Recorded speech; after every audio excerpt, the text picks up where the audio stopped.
Good morning, everyone. I'm Dr. Dan Lieberman, and it's Thursday, September 29th of 2022. This is the very beginning of the second week of fall, and I'm really excited to be with you today to talk about what's happening in musculoskeletal news, give you some healthy hacks about things you can do to reduce joint and back pain and get more active, live your life more fully, and be more comfortable.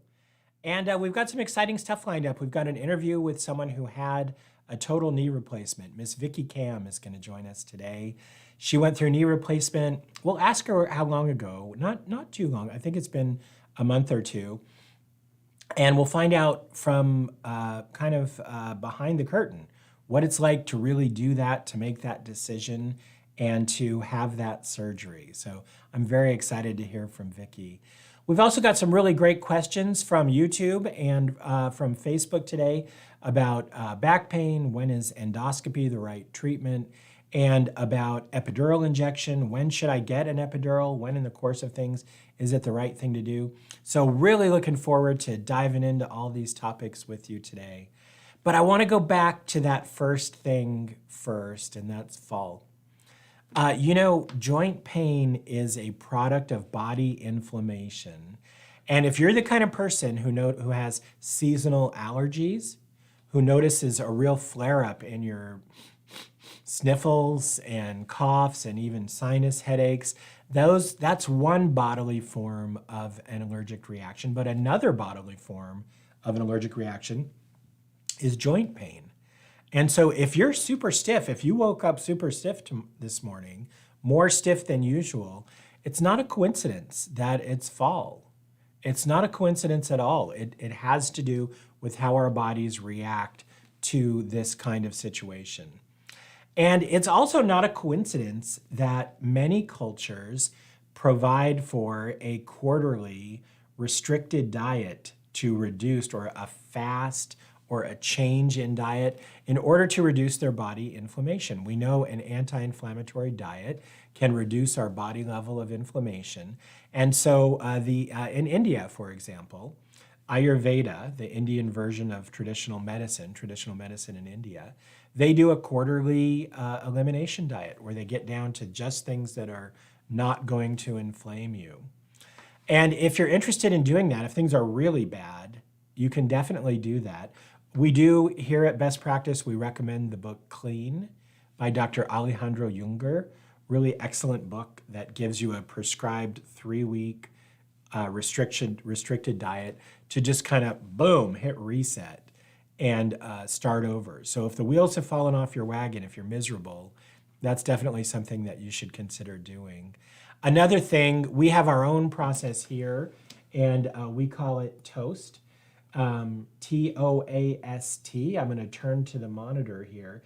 This is also, if you look on the channel, this is one of our videos where we go through how to drink an anti-inflammatory tea every night, how to go fishing for fats, eat oily fish, and substitute omega-3s for omega-6s. Nix the 6, take the 3 for me. Then there's the Ayurvedic cleanse. That's the A in TOAST that we talked about. That's if you really need it. S is for statin. If you have high cholesterol, statins are strongly anti-inflammatory. And then T is for track and maintain your progress. So a lot to cover, but definitely something to consider. Anti-inflammatory diet is something that I really believe in.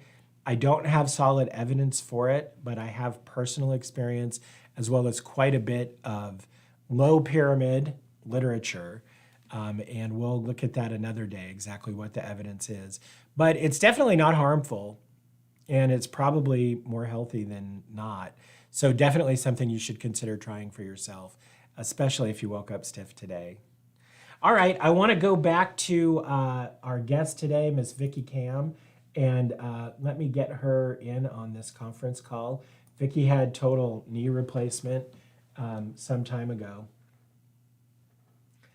And let's just get her in here. Hey, Vicki, are you there?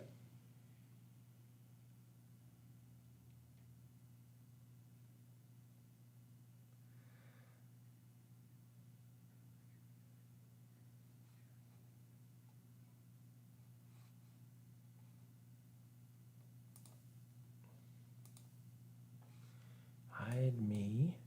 All right, we're getting there. I've got Vicky in the meeting, but I'm not getting any video. And I don't have any audio. Oh, something's happening. Vicky, is something covering your camera maybe? Yes, they told me it wouldn't be on. I see you. I see your screen, but it looks like, oh, there you are. Hello. I'm not ready. Not camera ready at all, but okay. I Can you can't see hear you, me? hon. Can you hear? Can you hear me? Yes. Oh, hold on. Hold on. I got to put these headphones in.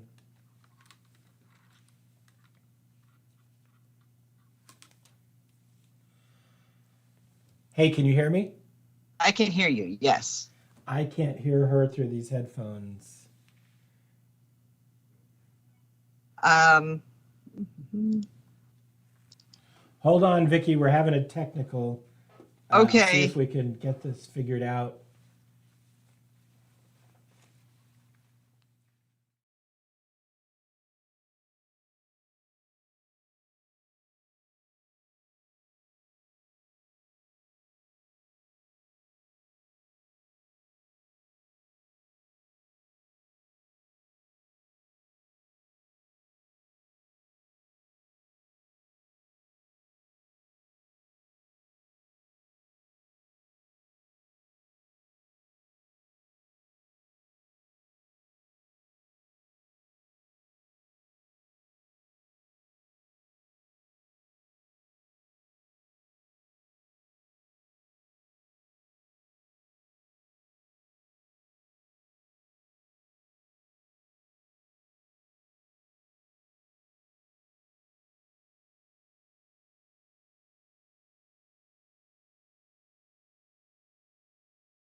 You did not think you were going to be on video, but I must say, I think you look very good. Oh, well, thank you. So, you had a total knee replacement, is that right? I did. And how long ago was surgery? Just about 8 weeks. Wow, just 8 weeks ago. Yep. Wow, wow. Can you, do you have a few minutes to talk this Sure. morning? Well, Sure. Absolutely. you're so kind. I really, really appreciate it. Now, when you look back, what was it before surgery when you made that decision? Yeah, I'm going to replace my knee. I need a new one. What went into that? What were you thinking? What were you feeling at that time? Can you remember? Oh, yes. Actually, this has been probably many years in the.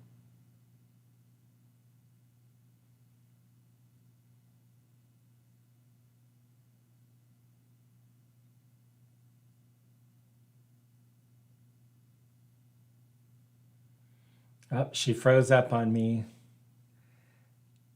Shoot. uh,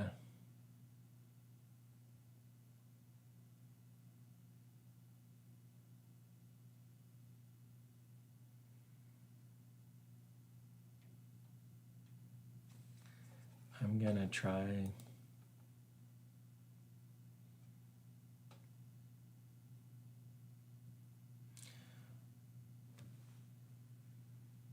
Well, I'm locked up and I'm not hearing Vicky. I don't know if you guys are. I can't hear her or see her. I've just got a locked screen. Oh, we lost the connection.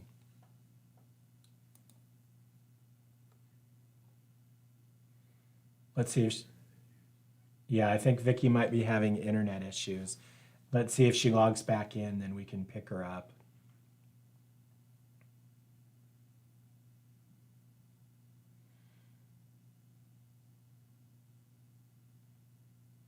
Well, okay, we're going to have to leave this for now, and we'll come back to her when we can. If she comes back, that'd be great. I want to make sure I stay open so I'll know if she comes back, and we can just kind of move on to it from there. Boy, computers are great when they work, aren't they? But it doesn't always, nothing in life, things in life don't always go the way we'd hope. All right, well, I do want to move on and talk about herniated disc. We had a real interesting comment from Rich RZ on YouTube. And Rich is dealing with a low back herniated disc problem and wants to know when he should get a epidural injection. Let's go ahead and take a look at Rich RZ's comment on the screen. He looked at our number one neurosurgeon recommended treatment for a herniated disc video, and his comment was, I have a couple herniated discs, L5, S1 impinging on my nerve. So I assume Rich has had an MRI that showed that. I've been going to pool therapy a couple of weeks and then a crutch around the house. Wow. So sounds like he's dealing with a lot of pain. I'm sorry to hear that, Rich. That definitely sounds painful. However, I still get back spasms, and after a couple months and a half, I feel like I haven't gotten much better. So we're 6 weeks in and not improving. Now remember, 85% of people have resolved by 6 weeks and 94% by 12. So we're in that second 6 week period. Would it be wise to simply just lay down and not do any therapies for a while or minimize getting up for anything? Sometimes I have a good day and then the next day is horrible. Lucky naproxen helps, but I could feel the knots muscle in my back. I got this from Rich RZ 6 days ago, and I responded that no, you don't want to be too inactive, but on the other hand, you don't want to aggravate it. So you have to kind of find that fine line. And then Rich responded, hopefully 12 weeks is enough to heal from symptoms. Not sure how much better I've gotten so far. After 12 weeks, I will consider an epidural injection. If that doesn't work, I think, would surgery be the best option? Well, this is an excellent, excellent question. Rich has raised the issue of what is the normal timing or what is the optimal timing of treatment when someone has a herniated disc. And I'd really like to go through that with you guys today because I think a lot of people suffer from this issue and then they don't know the question comes up like, is this normal? I know it hurts, but I'm 12 weeks in and it still hurts. Is this normal? And the answer is normal depends on whether you're getting the treatment you're supposed to be getting. So let's march through what is a herniated disc, why does it hurt, and then what are you supposed to do about it and when. On this first issue, what is a herniated disc? Let's go back to the monitor. I want to show you an image of a herniated disc because understanding this image is literally critical to understanding a herniated disc. So this is a drawing that an artist has done, and in the drawing you're going to see this part of a disc. This kind of light blue is the outer part, and then the dark blue is the inner part. And as you can tell from the drawing, the outer part is strong and fibrous, and the inner part is soft and mushy. And what can happen is you get a tear in the outer part, and the inner part pushes through that tear, and that moving from inside to outside is called herniation. So this is a herniated disc. Now, normally we have a nerve root. This is the spinal canal, and these tubes are nerve roots, and here's the nerve root coming out to the side and then leaving through a hole called a foramen. Now on this side, as it happens, the disc has ripped right by the nerve root, and this nerve root is red because the disc is inflamed. So what hurts? Is it that the nerve root has been pushed away by the disc? I mean, not really, because nerve roots move all the time. Every time you walk, this thing is moving and there's stretch on it, and that doesn't hurt. It's the inflammation. It's not the movement, it's the inflammation that hurts. So what that means is pain from a disc herniation, which is in the distribution of the nerve root. That's called sciatica. So sciatic pain, herniated disc pain, is caused by inflammation. And that means that anything that reduces inflammation reduces pain. Increasing inflammation increases the pain, so reducing inflammation reduces the pain. So now with that in mind, let's go through what should happen. Oh, one more thing you got to know that I didn't say that you got to know. One more thing you got to know before we go through the timeline, and that is this. Because that annulus is torn and that soft part is out, herniated, the way this ultimately gets resolved is your body, all that inflammation that's causing the pain, it's also gobbling up that disc. So the inflammation is bad in the sense that it causes the pain, but it's also good in the sense that it's healing you, right? It's not just painful, it's healing. So the inflammation is going to last on average 6 to 12 weeks, 84% resolved by 6 weeks, 86% by 6 weeks, 94% by 12 weeks. But it is going to hurt during that time. So we're looking for ways that we can get control of that pain. Now with that in mind, let's march through the timeline. Day 0, something happened. We don't know. Rich didn't say what started it. Let's say he twisted when he was getting out of his house, stepping off a curb, and boom, felt an ache in his back. Took a couple days for the inflammation to build up, and now he's got pain in his back and down his leg. So he has sciatica. Day 1, he should think about the red flags, because there's sometimes when you just have to act. There's sometimes when a herniated disc is an emergency, and those times are if it hurts so bad you can't even walk. If there's a motor or sensory problem, like a foot drop or a foot won't come up, so it drops down, flop when you walk, or the quad is weak and you can barely move.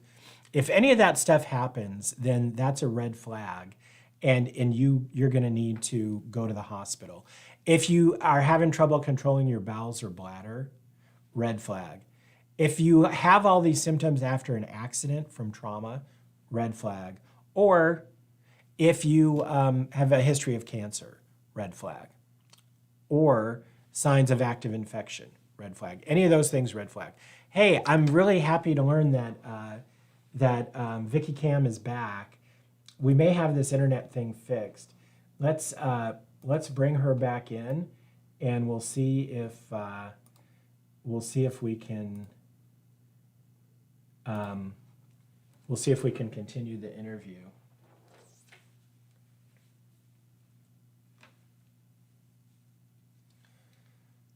Hey, Vicky. We're back. Can you hear me? No. Can you hear me now? Hey, Vicky, can you hear me? I can. Hey, Can you hear me? I can. Oh my goodness. Yay. Okay, I'm not going to move anything. I'm so sorry. Oh, no problem. No worries. No worries. Welcome back. It's good to see your face again. All right. So we were talking about that time before you decided to have surgery. What was going on in your life? How were you feeling? What was it that made you think, hey, maybe I got to do something about this? Yeah, it had been many years in the making. I'm a retired veterinary technician and practice manager, so decades of bending and stooping and lifting animals and all of that. So I had been looking to a lot of different places and actually went and got about 3 or 4 consultations as far as what procedure I wanted to have done. I've seen, all sorts of orthopedic surgeries in my veterinary career. And I just really vibed with Dr. Moore. I liked his approach. It was new and different. And it sounded to me like I'd have the best recovery with him. And I needed to have both knees done. They were very, very bad. Bone on bone, bone spurs, all kinds of ugly stuff. So it was time. And once I found Dr. Moore, I'm diabetic. So he worked with me to make sure that I was the best surgical candidate. And once everything was into line, we went ahead with it. Now, I'm so glad you found Dr. Moore, and I'll tell you why. This may come as a surprise to you, but if you looked at a group of 100 orthopedic surgeons and you said, okay, who's doing the best? Who is using a robotic assistant? Who's doing it on an outpatient basis? Who uses a minimally invasive approach? Who is fellowship trained? Who does more than 250 joints a year, so they're high volume and low complication? What percentage of those 100, believe it or not, it's less than 10 meet those criteria. So you had a 90% chance of finding the wrong surgeon. How did you find the right surgeon? How did that come about for you? I did my research, and that's pretty much what. Yeah. Yeah. So, and even that, more than statistics and all of that, it was how I related with him and how he related with me. Yeah. He understood my medical background. I'd been doing it for 50 years and watched most of the things that happen with people happen with animals first. Right. So, we saw a lot of cutting edge orthopedic stuff that then went on to human medicine. So I kind of had the knowledge and the wherewithal to be able to do that research, but I was really happy just with the way we kind of vibed. And I think that's important to have a patient-doctor relationship like that, especially with something so major. Oh, for sure. You only get one chance to get it done right, correct? Right, exactly. So, now tell me about the day of surgery. Were you nervous when you walked in that surgery center? Were you excited, or did you have surgery in a hospital? Where did your surgery happen? It was in an outpatient facility. I wasn't particularly nervous. In fact, because of my background, I tend to be more relaxed in a medical situation because I can just let everybody else worry about everything. But the team was fantastic. They let me know every step of the way what was going on. My daughter was there with me. She waited until she couldn't wait with me anymore, and then she went and shopped, and then came back. And it was great. I was a little apprehensive about the nerve block, just because I'm just nervous about that kind of stuff. So one medical procedure I'm a little nervous about, but it went off without a hitch. It was great. Yeah, that the anesthesia for total joints these days is a spinal anesthetic, and it is a little bit scary thinking they're going to inject your spine, right? But nearly everyone has the same experience you do. It's very safe. And did you feel a lot of pain? Did you wake up in pain? No, not really. In fact, it was kind of funny. And let me know if I'm just rambling on, because I tend to do that. But I woke up and they said, "Hi, how you doing? You've had your surgery. It's done. Everything went well." And I said, "I got to go to the bathroom." And they said, "Okay, do you think you can get up and walk?" And I said, yeah, I think so. So they got me up with a little bit of help, I think. I don't really remember, but I got over there myself, went to the bathroom, came out, sat back down on the bed, and they said, "Okay, you did really good. You can go home now." And I was like, wait, I don't know. And out we went. I think I got there at about 8:30, and I was out the door at 3:30. Yeah. So the average patient for outpatient joint surgery, the surgery takes an average of 100 minutes. So, but just over an hour and a half. And I mean, it's just incredible. And that's with the robot. The great thing about the robot is that it makes them put in the perfect sized knee on the perfect angle. I mean, Dr. Moore is a very smart guy, but there's over 1 million combinations. And I mean, let's face it, people, we need a computer. I Yep. personally, I faced this in my family, and I've told people I would not have this surgery without a robotic assistant. Is that what you found in your research? Yeah, I did. And again, having a little bit of inside information on orthopedic surgeries on dogs, um, even the biggest dog is maybe a little bit smaller than a person Yeah. as far as their bones and just knowing how really brutal orthopedic surgery was, um, being able to have that robot and the computer, all that stuff done ahead of time so that you can go in and you know that everything's going to be right. There's not as much, physical trauma to, the soft tissue and all of that. So, yeah, boy, I wouldn't have it done any other way. Yeah, I mean, to me, it's like it would just be crazy to have this incredible 21st century tool and not use it. I mean, I think honestly, you'd have to be somebody who didn't do their homework because anybody who researched this would know that it's.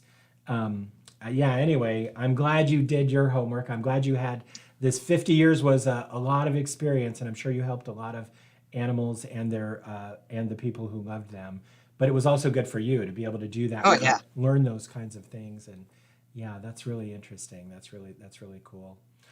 Tell me about when you did get home. Were you able to sleep in your own bed? Was anybody helping you? What was it like once you got there? Well, I live actually in a fifth wheel mobile home on my daughter's property. Okay. So she insisted that I go to her house that night, which annoyed me, but I had to anyway. So I used the walker, was pretty much on my own. I didn't require any assistance, used the walker. The distance from that bedroom to her bathroom is a lot longer than it is in my house.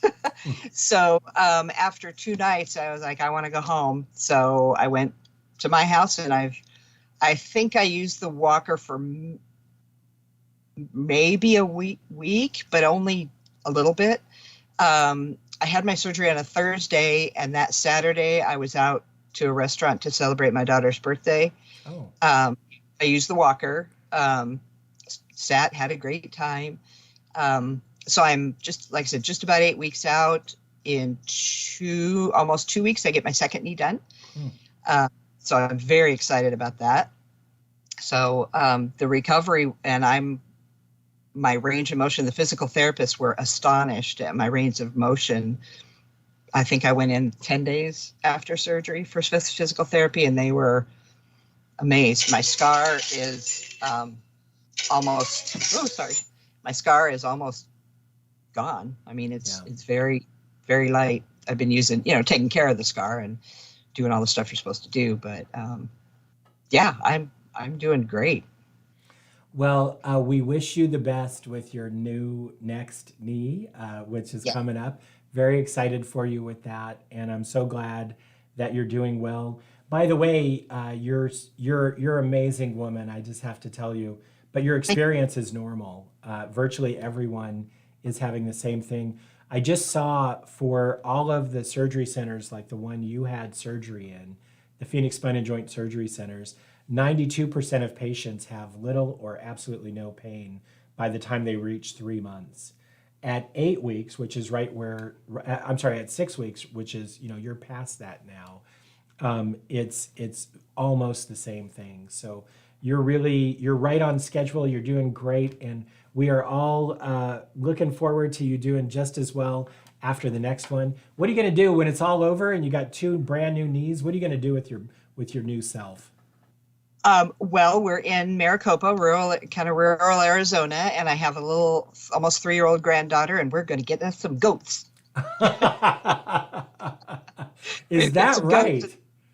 goats and some more animals that I can now take care of. So I should be off and running. Well, I'm jealous of those goats. They're going to have a 50 year, they're going to have a home with someone with 50 years of experience taking care of animals. So good for you. And we'll Thank you. get you some pictures. I would love that. Please do. Okay. Please do. Maybe Okay. you could call us back from when you get those goats. Call us back. We'd love to be out there with you in the field. Yeah, no problem. All All right. right, Thank dear. Have a great day, and thank you so much for coming on Best Practice Live. you. Bye bye. Bye now. Well, that's exciting to hear her experience and how things have gone, but quite frankly, not surprising. The Vicky really did it exactly right. She found a five-star joint replacement surgeon. She had surgery in an ambulatory surgery center that gave her the best opportunity to avoid COVID, avoid hospital infections, avoid hospital errors.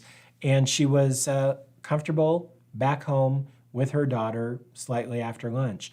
The average patient after an ambulatory joint replacement is from the moment they walk in to the moment they walk out is 6 hours. So she's right at the average and right where she should be. I'm super happy to see it. All right, now we were talking about disc herniation and sciatica pain and the timeline.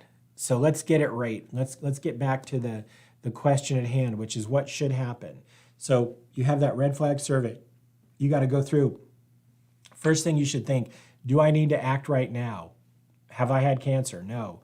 Do I have a fever, shake, and chills like an infection? No. Thank God.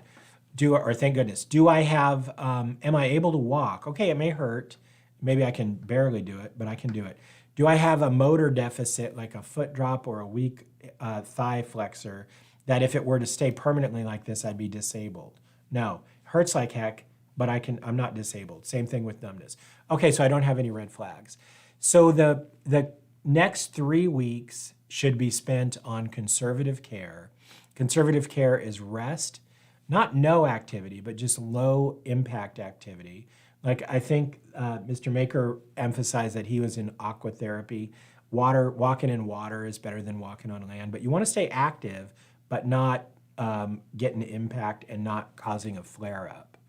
Anti-inflammatory drugs are your friend here. If you don't have a heart disease, you don't have a peptic ulcer history, and you don't have kidney failure, then you may be safe to take non-steroidal anti-inflammatory drugs because you're going to need them for a month. You're not going to take them for a day or two. You're going to need them for a month. So non-steroidal anti-inflammatory drugs like Aleve and ibuprofen. If you're not sure or you don't know, check with your doctor. Make sure you're healthy enough to take these meds. But if you are, then get on them around the clock. And remember, anytime you're taking NSAIDs, you want to take something to prevent that ulcer. So you want to take Pepcid AC or Prilosec or something to protect your stomach. So now for the first 3 weeks, you're around the clock. NSAIDs, if you have those diseases, you could do Tylenol instead. Let's say, unfortunately, you're not getting better. You've got pain down your leg. By 3 weeks, you're going to want to see your doctor, your primary care doctor. If you don't have one, you can go to urgent care. But honestly, it's much better if you have your own doctor. Chiropractor is a doctor. You can go see a chiropractor for this as well. They're experts in this condition. And chiropractic doctor is very capable. If you go to a good one, like any doctor, you get a good one and you're in a good one, then that person's going to help you quite a bit. And so they're going to get an x-ray, and the x-ray is going to make sure there's no fracture, no signs of bone lysis due to infection, no surprises, and there hardly ever is. So let's say your x-ray is normal and you're still having pain down the leg. You have two choices. One is you could go to physical therapy. It doesn't really make sense if the pain is mostly down the leg. Or second one is you could go for epidural injection. You can't have an epidural injection without an MRI. So your primary care would get you an MRI. If the MRI shows a herniated disc causing the sciatica pain and the side and the distribution of the herniated disc seen on the MRI, if those match up with the symptoms that you're having and the signs, then you're a good candidate for epidural injection.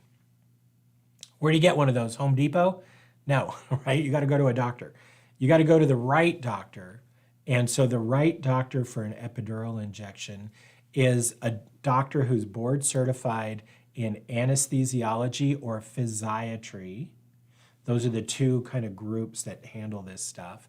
Board certified doctor in anesthesia or physiatry, who is also credentialed. This usually means they did a fellowship in their training, but they're credentialed to specialize in pain management.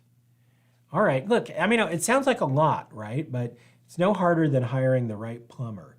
And the right plumber, you want someone who's got a good record, who's certified, who you know can do the job, however you're going to determine that. Well, the way you determine that with your epidural doctor is they're board certified in anesthesiology or physiatry. They're subspecialty certified in pain management, and that's the kind of work they do. I would also add they don't push a bunch of narcotics. Narcotics are not appropriate for what ails you. If someone's prescribing them, you don't want to die, go see somebody else. You don't want to get addicted to that junk, right? Just say, no, doctor, I don't want to do that. And whether it's your primary doctor or your pain management. Okay, so you find a good pain management doctor. And by the way, that's what they do at Phoenix Spine and Joint. If you are having trouble finding the right doctor, you can call and they'll hook you up. We have trained agents who are on duty 9 to 5 Arizona time. And you can reach them after hours by email, you can reach them by chat, and they're gonna take care of you. They're gonna help you find a doctor wherever you are who meets the criteria that we just talked about. All right, so you go see the pain management doctor and they recommend, they look at your MRI, they recommend epidural injection. They're gonna put a needle in there and inject a steroid. And the steroid, why a steroid? Well, because steroids are the strongest anti-inflammatory medicines. Remember, the inflammation is the cause of the pain. So the steroid reduces the inflammation, that reduces the pain. And that's what we're after in this situation. Well, how long does it last?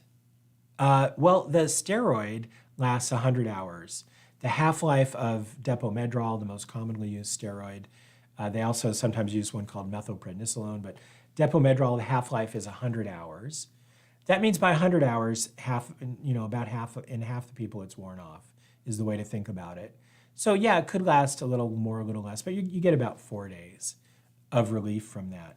Now, if the inflammation is over, if your body is at that point no longer generating inflammation, then the pain will not come back and you're good to go. But if there's still inflammation happening, then the pain will just come back and you have to do it again. And that's why, because it's a cycle, nothing changes when you do an epidural injection. It just puts a Band-Aid on it, and that Band-Aid lasts for about 4 days. And that's good. You don't want to, you want to get better. You want relief, but that relief's going to last about 4 days. That's why they do epidural injections every 2 weeks. So if you have one, pain goes away. After 4 days, it starts coming back. By the time you get to 10, 12 days, it's really bad. Then you go back in for the second one, start it over. Then you go back in for a third one. Would you go back in if you're not having any pain? No. You don't. If you're not having pain, you don't need the injection is just to relieve the pain. No pain, no injection. So it's a no-brainer. No pain, no injection, pain, injection. So you have 3 that gets you through 6 weeks. And remember how 84% have resolved within 6 weeks? Well, now, so there's a really high chance that it's over by the time you get those 3 injections. You can't keep having epidural injections. Steroids are really harmful. They're really hard on your body, and it's just too much. So if you're still having pain, if you started, by the time you saw your doctor and got your MRI, you were probably at week 3 or 4. You gave it a few weeks with therapy or something, you're at week 6. Now you've done 6 weeks, now you're at 12 weeks. You're still in pain due to a herniated disc. That's when you see a surgeon and consider microdiscectomy surgery. And microdiscectomy surgery can be done endoscopically or microscopically. That's a topic for another day. So that's the woof, right? But that's the normal course of treatment for a patient who has a herniated disc with sciatica pain. Let's go back to the question. I want to make sure I answered it properly.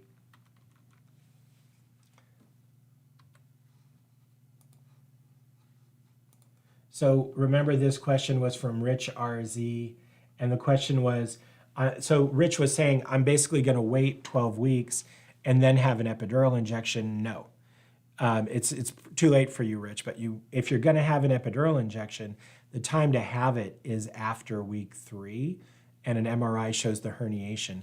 By the time you get to 12 weeks, you're now in a different category. It didn't get better on its own the way it should have. So now really what you need to consider at 12 weeks is microdiscectomy surgery. That is the answer to your question. I hope that helped. All right, let's see what's next for us.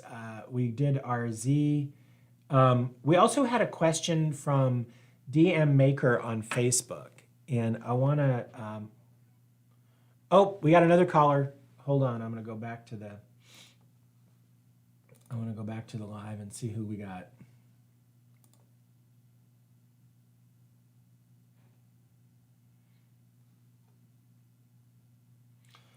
All right, I'm in the meeting and I don't see a caller in the meeting.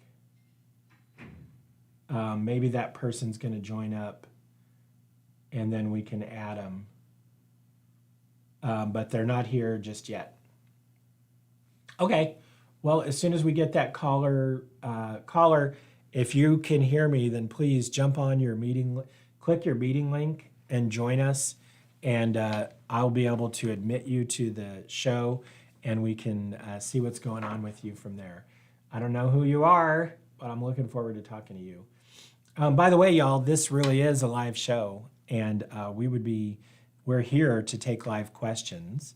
Not only are we happy to take your questions, but we're also super excited to go over your imaging with you. You know, like when I was answering that question before about the L5-S1 disc, I have to take it for granted that the radiologist and all got it right. And I'm sorry to say that's not always the case. It really is helpful, I think, to have to look at the actual imaging and hear in your words what's happening to you, and then go over it together and come up with a good plan, so that I can hopefully steer you in the right direction, get you on your way. All right, well, we'll see if we can get that caller back. But in the meantime, I do want to address this question. And the question was from a DM Maker on Facebook. And here's Mr. Maker.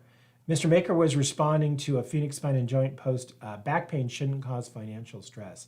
Stop the runaround. Get seen by the right doctor the first time. In network. Appointments available the same week. Minimally invasive treatments. And Mr. Maker responded, nothing but temporary Band-Aids. Look into endoscopic laser surgery to repair herniated discs. So simple. And Mr. Maker is a Cubs fan. And he's got a picture. You see this? He's got a picture of the 2016 World ring, the World Championship ring. Now, my understanding is that there were like 110 years between Cubs championships, between Cubs winning the World Series, and that there are 110 diamonds in this ring, which is real. I mean, this is gorgeous. Look at this red stone. What is that? Sapphire or something? It says Cubs World Champions. Very interesting. But let's talk about this recommendation. The recommendation was, we were saying, hey, back pain, and DM Maker says, if you have a herniated disc, get endoscopic surgery to repair your disc herniation. And the thing about that is no. And let me explain why. Arthroscopic surgery, endoscopic surgery, is a really great treatment for a herniated disc. So in that previous question, remember when you have the herniation, 3 weeks of conservative care, see the doctor, 3 weeks of therapy, x-ray shows no fracture, have an MRI, shows the herniated disc, have an epidural injection. We get out to 12 weeks and we're still having pain, you're a candidate for surgery. Well, you are a candidate for arthroscopic surgery, as Mr. Maker is suggesting. And but that's for the treatment of sciatica due to a herniated disc. This is super important because I see this all the time. If I was looking for a zebra I wouldn't buy a horse, right? They look kind of similar, but they're different things. If I want a horse, I'm going to get a horse. If I want a zebra, I'm going to get a zebra. If I have a herniated disc with sciatica, the problem is the sciatica, the pain is mostly in the leg. Then arthroscopic surgery, maybe microdiscectomy or endoscopic discectomy may be a good option at 12 weeks. But that's not a treatment for back pain. Remember, Mr. Maker, this Facebook post was about back pain, not sciatica due to a herniated disc. Back pain is not treated by microdiscectomy, and it's not treated by endoscopic discectomy, sometimes called percutaneous endoscopic laser discectomy, PELD. No, that's not a treatment for back pain. It's a treatment for sciatica. Now, I know it sounds subtle, but it's no more subtle than the horse and the zebra. They're different things. What causes back pain? Well, back pain is a very different entity, and let me show you what is the cause of most back pain. It's this. It's a swollen facet joint. So remember this? I showed it yesterday. This is a drawing, but it shows arthritis in the facet joint. Remember, you got that facet joint and then the flat lamina bone and then the spinous process, the bumps you can feel in somebody's back. But let me see if I can get rid of this, get you a better picture. So we've got the arthritic facet joint, the flat lamina bone, and then the spinous process. This guy is the most common cause of most back pain, and the arthritic facet. And arthritic facets, the pain is very different. The classic sciatica pain, it's like electricity. It shoots down your leg. There's numbness and often weakness in the area that is distributed by the nerve, and that is sciatica. Facet joint pain is something really, really different. Facet joint pain, it's off to the side. It's mostly muscle spasm. It's an ache off to the side. It does radiate down into your butt. It feels like it's coming from your hip. So much so that I've seen thousands of patients for back pain who came in with hip x-rays. It feels so much like it's in your hip. And then it often burns on the outer thigh. Notice that some people say, well, I've got burning on my outer thigh, that's leg pain, that's sciatica. No, because 90% of this pain or more is in the back. If I said, well, what hurts more, the back or the leg? It's the back. Oh no, it's the back. So this is back pain that kind of maybe goes to your leg. Sciatica is leg pain that kind of maybe also hurts in your back. So they're different things. The treatment for facet arthropathy, back pain, there is an endoscopic laser surgery, but it's to cut the pain fiber that goes to that joint. That's called DVR, direct visualized rhizotomy. Alternatively, or the first treatment is radiofrequency ablation. You go in and buzz that, like we were talking about earlier. You go in and buzz that, but radiofrequency ablation lasts it works in 60% of the people for an average of 10 months. So if you had RFA and then it wore off, well, then you're going to go to DVR, or then you could try RFA again. But if it stops working, then you go to DVR. But typically people would try RFA first. Some people, would you ever try DVR first? I might, if I was one and done.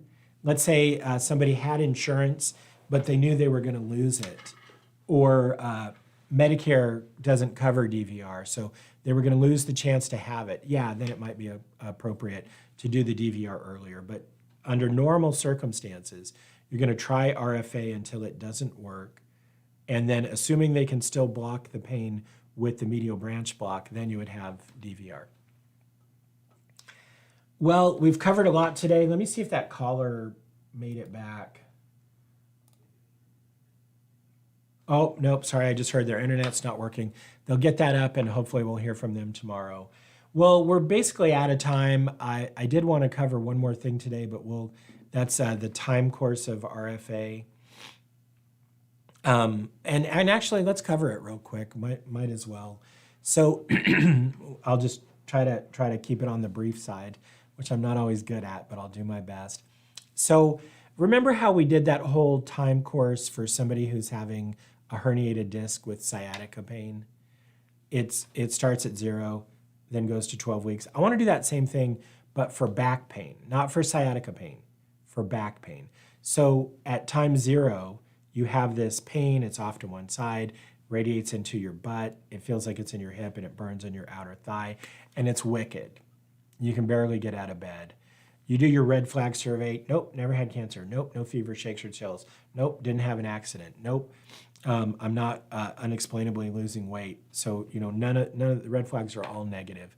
So I don't need to act right away. I'm okay giving it 3 weeks. 3 weeks of moist heat. I don't have any ulcers or heart problems, so I'm perfectly fine to take Aleve or ibuprofen. If that's you too, then you can take them.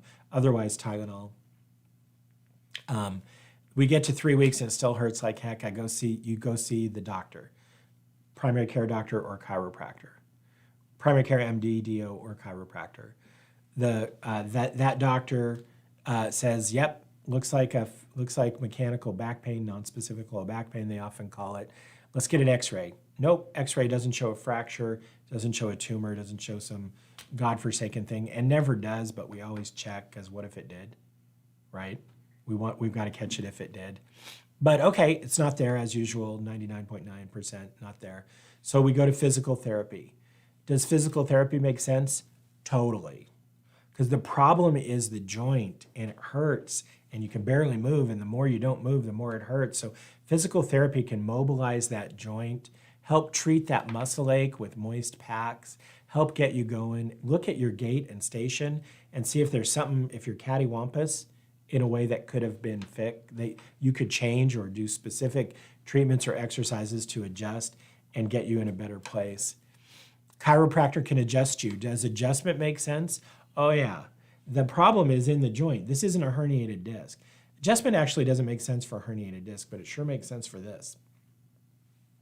They can really help. They can really, really help. I've seen that time and time again. So but unfortunately in this case, because I want to show you what happens later on. Unlike 94% of people, we get out to 6 and then 12 weeks, and none of this stuff worked. You've still got the pain. It's not sciatica, remember, it's back pain. So what kind of doctor do you see? Well, it's your friend, the pain management doctor again, because you're a candidate for radio frequency ablation. And it's 60% of the people get good or excellent relief for an average of 10 months. When you're now going 12 weeks with this damn back pain, do you want to get rid of it? Yeah. Would it be great if it was permanent? Yeah, it'd be even better. But I mean, 10 months is better than no months, right? You want to get it gone. So let's you go see the pain management doctor. Now, I present it like it's 100%, but we know you have mechanical back pain, but it doesn't in real life is much messier. Once you get arthritis in those joints, you usually have that because you had a disc problem. So even though the disc may not be what hurts, that MRI is going to show the disc. It's going to show the joint. It's going to show other levels. So it gets really complicated really fast. That's why you need a pain management doctor who's board certified anesthesiologist and subspecialty certified in pain management, because you don't want some bozo who doesn't really understand the details of the really critical details of your condition. Because if they do the right treatment at the wrong level, it won't work. If they do the wrong treatment at the right level, it won't work. So you got to get the right treatment at the right level. That's why, back pain, the doctor, it has a bad reputation, but I mean, honestly, most of it is crappy medical care. I just see this every day. When I was in practice, I used to see this every day. Wrong treatment, right level.